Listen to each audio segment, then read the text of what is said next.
আসসালামু আলাইকুম। আজকে আমরা রাজ্য 2 প্রোটিস্টা সম্পর্কে জানব। তো প্রথমে আমরা প্রোটিস্টা রাজ্যের উদাহরণগুলো জেনে নেব। তো এখানে এই যে এটাকে দেখতে পাচ্ছ, এটার নাম হচ্ছে অ্যামিবা। তো এই অ্যামিবা একা একা থাকে। কোনো জিনিস একা একা থাকলে তাকে বলে একক। তো এই অ্যামিবাটা যেহেতু একা একা থাকে, তাই এই অ্যামিবাটাকে আমরা বলতে পারি একক। আবার তুমি যদি এখানে দেখো, তাহলে এই যে গোল গোল কালো কালো অংশগুলো দেখতে পাচ্ছ, এগুলো হচ্ছে ভলভক্স। তার মানে এটা একটা ভলভক্স, এটা একটা ভলভক্স, আর এটা একটা ভলভক্স। কলোনি মানে হচ্ছে একসাথে থাকা। তো এখানে দেখো এই ভলভক্সটা, এই ভলভক্সটা আর এই ভলভক্সটা একসাথে আছে। তার মানে এই তিনটা ভলভক্স একটা কলোনি গঠন করেছে। আবার এখানে দেখো, এটা একটা ভলভক্স, এটা একটা ভলভক্স, এটা একটা ভলভক্স। তো এই তিনটা ভলভক্স কিন্তু একসাথে আছে। তার মানে এই তিনটা ভলভক্সও একটা কলোনি গঠন করেছে। ঠিক আছে? তো আবার এখানে দেখো, এই যে কলোনিটা আর এই যে কলোনিটা, এই দুইটা কলোনি একসাথে আছে। তার মানে এই কলোনিটা আর এই কলোনিটা আবার একটা কলোনি গঠন করেছে, অর্থাৎ এই কলোনিটা গঠন করেছে। ঠিক আছে? তার মানে আমরা বলতে পারি কি, যে ভলভক্স হচ্ছে কলোনিয়াল, বা ভলভক্স একসাথে থাকে বা কলোনি হিসাবে থাকে। ঠিক আছে? আর এটার নাম হচ্ছে ডায়াটম। তো এই যে ডায়াটমটা পুরোটা একটা মাত্র কোষ নিয়ে তৈরি। তো যেহেতু একটা মাত্র কোষ নিয়ে তৈরি, তাই একে বলে এককোষী। ঠিক আছে? তাহলে ডায়াটম হচ্ছে এককোষী শৈবাল। একটা কোষ নিয়ে যেহেতু তৈরি, তাই এককোষী শৈবাল।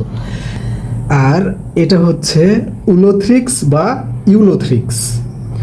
তো এই যে উলোথ্রিক্স বা ইউলোথ্রিক্স, এটা একটা কোষ, এটা আর একটা কোষ, এটা আর একটা কোষ, এটা আর একটা কোষ, এটা আর একটা কোষ। এভাবে দেখো, এটার কিন্তু তাহলে অনেকগুলা কোষ। অনেককে আমরা বইয়ের ভাষায় বলি বহু, আর কোষকে বলা যায় কোষী। তার মানে এ কথাটা বলা যায় যে উলোথ্রিক্স বা ইউলোথ্রিক্স হচ্ছে অনেক কোষী বা বহু কোষী।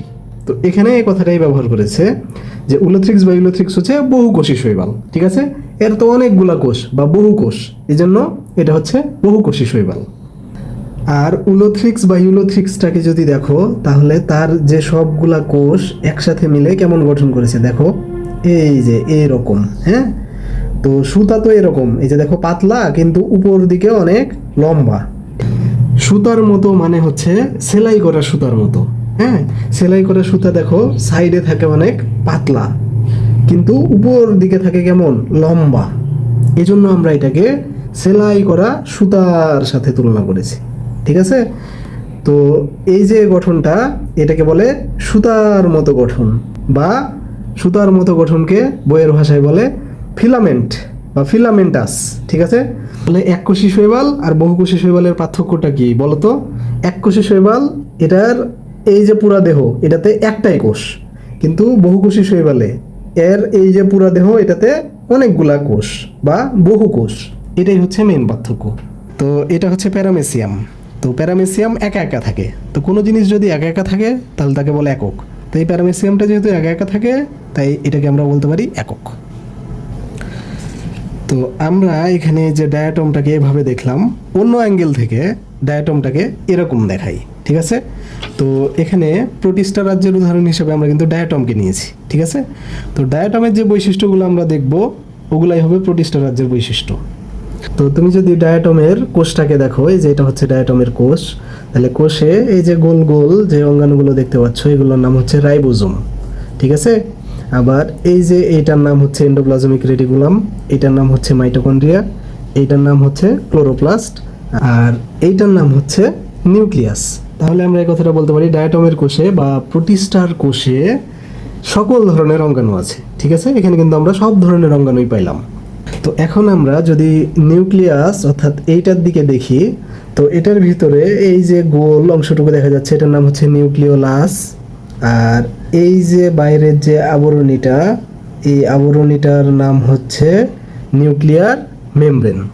আর এই যে সুতার মতো পেঁচানো যে অংশগুলো দেখা যাচ্ছে, এগুলোর নাম হচ্ছে ক্রোমাটিন বস্তু। তো একটা নিউক্লিয়াসকে আমরা তখনই সুগঠিত নিউক্লিয়াস বলতে পারবো যদি তাতে নিউক্লিওলাস থাকে আর নিউক্লিয়ার মেমব্রেন থাকে। তো তুমি যদি ডায়াটমের নিউক্লিয়াস বা প্রোটিস্টা নিউক্লিয়াসটা দেখো, তাহলে এটাতে নিউক্লিওলাসও আছে, নিউক্লিয়ার মেমব্রেনও আছে। ঠিক আছে? তাহলে এই নিউক্লিয়াসটা কি সুগঠিত নিউক্লিয়াস। কারণ সুগঠিত নিউক্লিয়াস হবার শর্ত ছিল দুইটা, একটা হচ্ছে নিউক্লিওলাস থাকতে হবে আর একটা হচ্ছে নিউক্লিয়ার মেমব্রেন থাকতে হবে। ডায়াটমে বা প্রোটিস্টাতে নিউক্লিওলাসও আছে এবং এই যে নিউক্লিয়ার মেমব্রেনটাও আছে। তাই ডায়াটম বা প্রোটিস্টার নিউক্লিয়াসটা হচ্ছে সুগঠিত নিউক্লিয়াস। এখন এই যে সুতার মতো পেঁচানো অংশগুলো অর্থাৎ ক্রোমাটিন বস্তুগুলোকে তুমি যদি জুম করে দেখো, হ্যাঁ, তো দেখো এই যে এটাকে যদি তুমি এই সাইডে জুম করে দেখো তাহলে তুমি এই যে এরকম দেখতে একটা জিনিস পাবা। ঠিক আছে? তো এটার মধ্যে এই যে গোল গোল অংশগুলো দেখতে পাচ্ছ, এই গোল গোল অংশগুলোর নাম হচ্ছে হিস্টোন। এগুলো হচ্ছে এক ধরনের প্রোটিন। ঠিক আছে?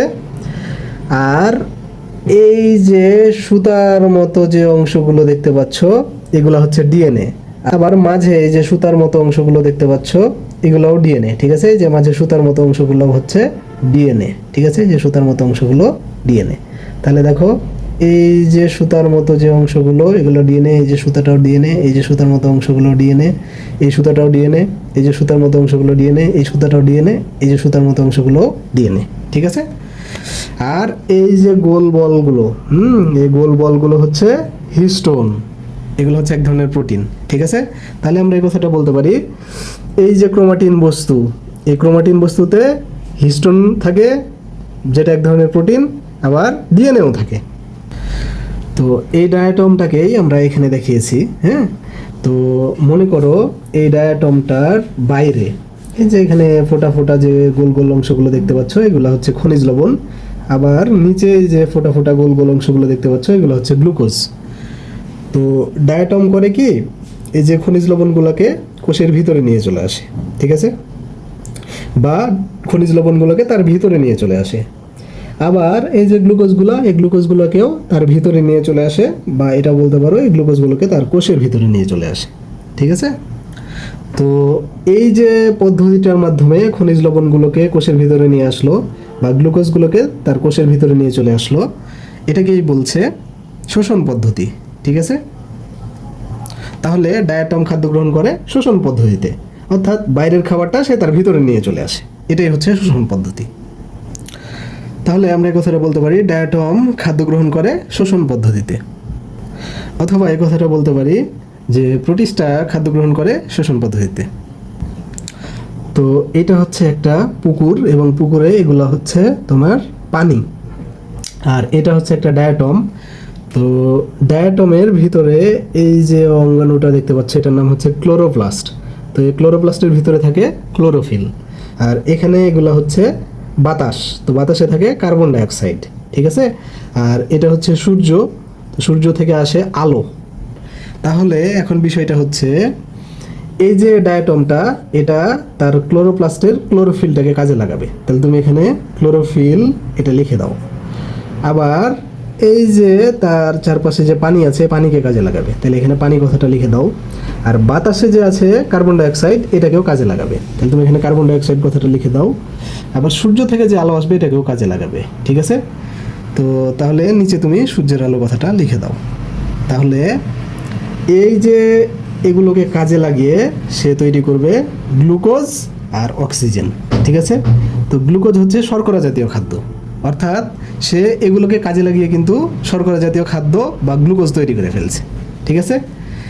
তাহলে সে খাদ্য কিন্তু এই পদ্ধতির মাধ্যমে তৈরি করে। তো এই পদ্ধতিটার একটা নাম আছে। তো দেখো এই যে খাদ্যটা তৈরি হলো এটাতে কিন্তু সূর্যের আলোর ভূমিকা ছিল। তাহলে আমরা এই কথাটা বলতে পারি এই যে খাদ্যটা তৈরি হলো এটা আলোর সাহায্যে তৈরি হলো। ঠিক আছে? তাহলে এখানে লিখে দাও আলোর সাহায্যে তৈরি। তো এই যে আলো এটাকে কিন্তু আলোক এটাও বলা যায়। হ্যাঁ, আর তৈরির জায়গায় তুমি তৈরির কথাটা লিখো। আর যে জিনিসটা থাকে, হ্যাঁ, ওটার আগে সা কথাটা বলা চাই। মানে আলো যে ছিল তাহলে তার আগে তুমি সা ব্যবহার করতে পারো, মানে আলোর উপস্থিতিতে। তো সা আর আলোক এটাকে একসাথে মিলালে কি হয় দেখো, সা আলোক, বা এভাবে তুমি লিখতে পারো শালোক। সা আর আলোককে একসাথে তুমি শালোক কথাটা লিখতে পারো। আর তৈরিকে বলে সংশ্লেষণ।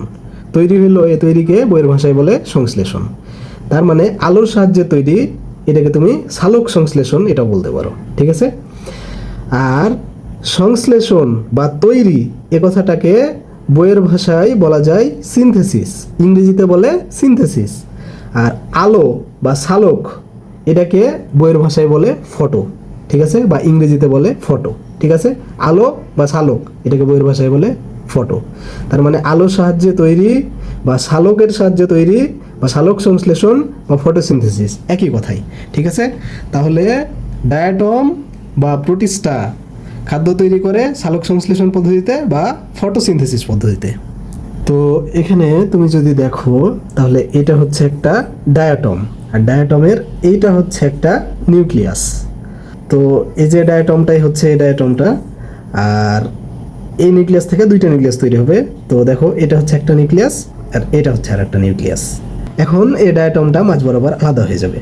তাহলে এই অংশটুকু নিয়ে একটা ডায়াটম হবে আর এই অংশটুকু নিয়ে আর একটা ডায়াটম হবে।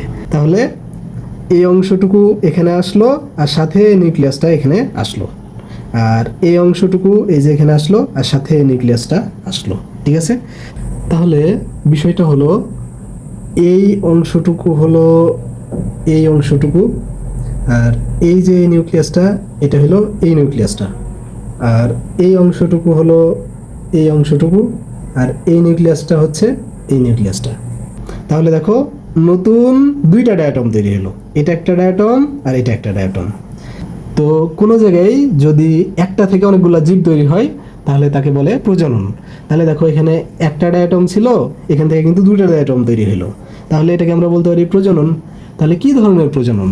যদি পুরুষ আর স্ত্রীর কথা থাকে তাহলে সেটা যৌন প্রজনন, আর যদি পুরুষ আর স্ত্রীর কথা না থাকে তাহলে সেটা অযৌন প্রজনন। তো তুমি দেখো এখানে পুরুষ আর স্ত্রীর কোনো কথাই নাই, তাহলে প্রজননটা হচ্ছে অযৌন প্রজনন। আর এখানে যে পদ্ধতিটা দেখাইলাম এই পদ্ধতিটার নাম হচ্ছে মাইটোসিস পদ্ধতি, কারণ মাইটোসিস পদ্ধতিতে একটা কোষ থেকে কিন্তু দুইটা কোষ তৈরি হয়। তো দেখো এখানে এখানে ডায়াটমের একটা কোষ ছিল, এখান থেকে কিন্তু দুইটা কোষ তৈরি হয়েছে। ছিল এই কোষটা, এখান থেকে তৈরি হলো এই কোষটা আর এই কোষটা। তো যেহেতু এখানে একটা কোষ থেকে দুইটা কোষ তৈরি হচ্ছে তার মানে এটাতে মাইটোসিস কোষ বিভাজন হচ্ছে। তাহলে আমরা এই কথাটা বলতে পারি ডায়াটমের বা প্রোটিস্টার মাইটোসিস কোষ বিভাজনের মাধ্যমে অযৌন প্রজনন ঘটে। তো এখন আমরা কনজুগেশন সম্পর্কে জানব। তো এইটা হচ্ছে একটা প্যারামেসিয়াম, এবং এই প্যারামেসিয়ামটার এইটা হচ্ছে পুং নিউক্লিয়াস, তার মানে হচ্ছে পুরুষ নিউক্লিয়াস। পুং মানে হচ্ছে পুরুষ, আর এটা হচ্ছে স্ত্রী নিউক্লিয়াস। আবার এটা হচ্ছে আর একটা প্যারামেসিয়াম, এটার এই যে গোল অংশটা দেখতে পাচ্ছ এটা হচ্ছে পুরুষ নিউক্লিয়াস বা পুং নিউক্লিয়াস, আর এইটা হচ্ছে স্ত্রী নিউক্লিয়াস। তো এই প্যারামেসিয়ামটার এই যে পুং নিউক্লিয়াসটা এইটা এই প্যারামেসিয়ামটার স্ত্রী নিউক্লিয়াসের কাছে চলে আসবে, অর্থাৎ এটা এখানে চলে আসবে এবং এই স্ত্রী নিউক্লিয়াসের সাথে মিলিত হবে। তাহলে এই পুরুষ নিউক্লিয়াসটা এইভাবে এখানে এসে এটার স্ত্রী নিউক্লিয়াসের সাথে মিলিত হবে। আবার এই প্যারামেসিয়ামটার এই যে পুং নিউক্লিয়াসটা এটা এই প্যারামেসিয়ামটার স্ত্রী নিউক্লিয়াসের সাথে এসে মিলিত হবে, অর্থাৎ এই যে পুং নিউক্লিয়াসটা এটা এইভাবে এসে এটার স্ত্রী নিউক্লিয়াসের সাথে মিলিত হবে। তো এখানে ওই বিষয়টাই দেখানো হয়েছে যে এই প্যারামেসিয়ামটার এটা হচ্ছে পুং নিউক্লিয়াস, এটা এই প্যারামেসিয়ামটার এই যে স্ত্রী নিউক্লিয়াসের সাথে এসে মিলিত হবে, অর্থাৎ এটা এখানে এসে এটার সাথে মিলিত হয়ে যাবে। তাহলে যখন মিলিত হবে তখন তৈরি হবে এই যে এটা, ঠিক আছে। তাহলে কি কি মিলিত হলো? পুং নিউক্লিয়াস আর স্ত্রী নিউক্লিয়াস, ঠিক আছে। তার মানে এটা আর এটার মিলনের ফলে তৈরি হচ্ছে এটা। তাহলে এখানে কি কি আছে? পুং আর স্ত্রী নিউক্লিয়াস, ঠিক আছে। এখানে পুং নিউক্লিয়াসও আছে, স্ত্রী নিউক্লিয়াসও আছে। আবার এই যে প্যারামেসিয়ামটার এই যে পুং নিউক্লিয়াসটা এটা এই যে প্যারামেসিয়ামটার এটার স্ত্রী নিউক্লিয়াসের সাথে এসে মিলিত হবে, তাহলে এই যে এটা এখানে এসে এটার সাথে মিলিত হবে। তো এই দুইটার মিলনের ফলে তৈরি হবে এইটা, ঠিক আছে। তাহলে এটা ছিল পুং নিউক্লিয়াস আর এটা হচ্ছে স্ত্রী নিউক্লিয়াস। তাহলে এই দুইটার মিলনের ফলে যেহেতু এটা তৈরি হলো তাহলে এটাতেও থাকবে পুং নিউক্লিয়াসও স্ত্রী নিউক্লিয়াসও। এরপর এই প্যারামেসিয়ামটা আলাদা হয়ে যাবে, এই যে এরকম হবে, আর এই প্যারামেসিয়ামটা আলাদা হয়ে এরকম হবে। এরপর এই প্যারামেসিয়ামটা থেকে চারটা প্যারামেসিয়াম তৈরি হবে, অর্থাৎ এই প্যারামেসিয়ামটা তৈরি হবে, এই প্যারামেসিয়ামটা তৈরি হবে, এই প্যারামেসিয়ামটা তৈরি হবে, এই প্যারামেসিয়ামটা তৈরি হবে। একটা, দুইটা, তিনটা, চারটা। ঠিক একইভাবে এই প্যারামিসিয়ামটা থেকে চারটা প্যারামিসিয়াম তৈরি হবে। এই প্যারামিসিয়ামটা তৈরি হবে, এই প্যারামিসিয়ামটা তৈরি হবে, এই প্যারামিসিয়ামটা তৈরি হবে, এই প্যারামিসিয়ামটা তৈরি হবে। একটা, দুইটা, তিনটা, চারটা। তো দেখো এই যে পুরো কনজুগেশন যে প্রক্রিয়া, এটাতে কোনো জায়গায় ভ্রূণ কথাটা নাই। তার মানে কনজুগেশন প্রক্রিয়ায় ভ্রূণ গঠিত হয় না। আবার পুরুষ বা পুং আর স্ত্রী এ কথাটা থাকলে সেটা হবে যৌন প্রজনন। আবার পুরুষ বা পুং আর স্ত্রী এ কথাটা না থাকলে অযৌন প্রজনন হয়। তো তুমি যদি দেখো এখানে কিন্তু পুং নিউক্লিয়াস আছে, স্ত্রী নিউক্লিয়াস আছে, এখানে পুং নিউক্লিয়াস আছে, স্ত্রী নিউক্লিয়াসও আছে। তার মানে পুং আর স্ত্রী কথাটা আছে। পুং আর স্ত্রী কথাটা থাকলে হয় যৌন প্রজনন। তাই এই যে প্রজননটা হইলো এটা হচ্ছে যৌন প্রজনন।